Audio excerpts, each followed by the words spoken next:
मेरे भाइयों, आज हम यशायाह की एक इताअत को देखने जा रहे हैं जो बुतों के बेकार होने के बारे में बताती है। पिछली आयत में फरमाया गया था कि वो आदमी जंगल में गया और एक दख्त उठाया वगैरह वगैरह, और यहाँ ये दर्ज झैल कहता है तब वो आदमी के लिए ईंधन होता है। वो उसमें से कुछ सुलगा कर तापता है, वो उसको जलाकर रोटी पकाता है। सर्दी है इसलिए वो इसे चिमनी में रखता है।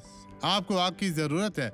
इस वक्त वो लकड़ी का चूल्हा था, सही, इसलिए वो इस डंडे को वहीं रख देता है। छड़ी का कुछ हिस्सा वो रोटी पकाने के लिए वहां पहुंचा, बल्कि उससे बुत बनाकर उसको सजदा करता है।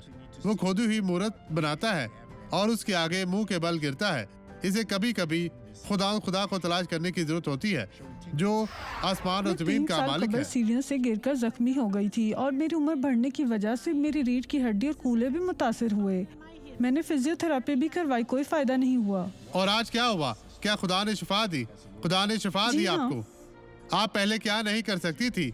हमें दिखाएं, हमें दिखाएं। इस बाजू को नहीं उठा सकती थी? नहीं। खुदा की हमद हो, अब इसे चलने की जरूरत है। आए अब दुआ करें। बाप, तेरा बहुत बहुत शुक्रिया। खुदा के साथ काम करना, तेरे अमल को देखना खूबसूरत है। यीशु के नाम में हम तेरे शुक्रगुजार हैं और बरकत पर कब्जा करना चाहते हैं जनाब। ये फतह और मोहब्बत का दिन है। खुदावंद आपको बरकत दे। खुदावंद तेरा बहुत बहुत शुक्रिया, यीशु के नाम में, और आमीन।